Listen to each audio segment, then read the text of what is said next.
மதுரை சுதந்திரம் அடைவதற்கு 2 ஆண்டுகளுக்கு முன்னால் 1945ஆம் ஆண்டு எடுக்கப்பட்ட காணொளி காட்சி.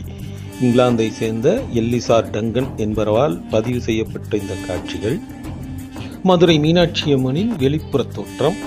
எந்தவிதமான ஆக்கிரமிப்புகளும் இல்லாத வெளிப்புற சுற்றுச்சுவரை பார்க்கலாம்.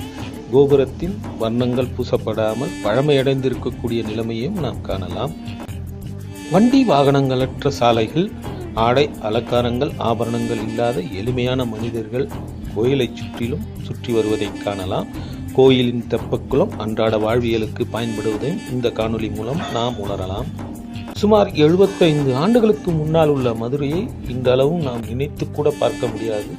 அப்படி ஒரு பிரம்மாண்ட வளர்ச்சியை அடைந்திருக்கக்கூடிய மதுரை மாநகரில் இன்றைக்கு உள்ள நவநாகரிக மங்கைகளின் தோற்றம் அன்றைய காலகட்டத்தில் அந்த நவநாகரிகம் இல்லாத எளிமையான இளம் பெண்களின் தோற்றம், தெருவெங்கும் காய்கறிகள் வியாபாரம், கூடையில் சுமந்து சென்று விற்கக்கூடிய சூழ்நிலையை காட்டும் படமாகத்தான் இதை காணலாம்.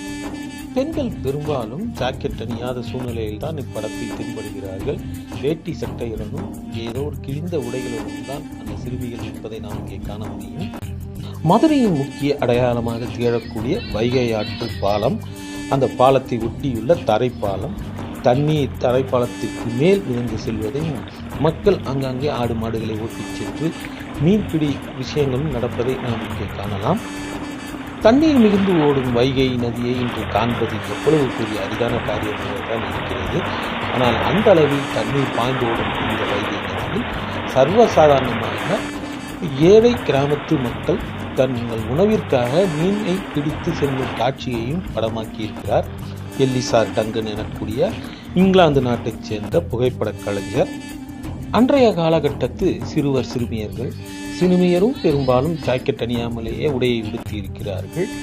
இந்த ஆற்றை சுற்றிய வியாபாரங்களும் மீன்பிடி திருவிழாக்களும் துணி துவைக்கும் சலவை தொழிலாளர்களும் வைகையை எவ்வாறு பயன்படுத்தியிருக்கிறார்கள் என்பதை இந்த காட்சி மூலம் நாம் வெகு எளிமையாக உணரலாம்.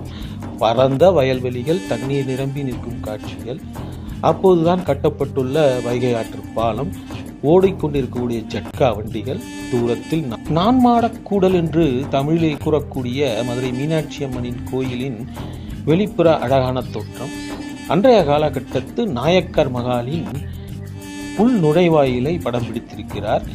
அந்த நாயக்கர் மகாலின் இன்றைய தோற்றம் மிக பிரமிப்பாக இருக்கும். ஆனால் அன்றைய காலகட்டத்தில் சற்று பொலிவு இல்லாத சூழ்நிலையில் காணப்படுவதையும் நாம் இங்கே காணலாம். பராமரிப்பு கொஞ்சம் அற்ற நிலைமையில்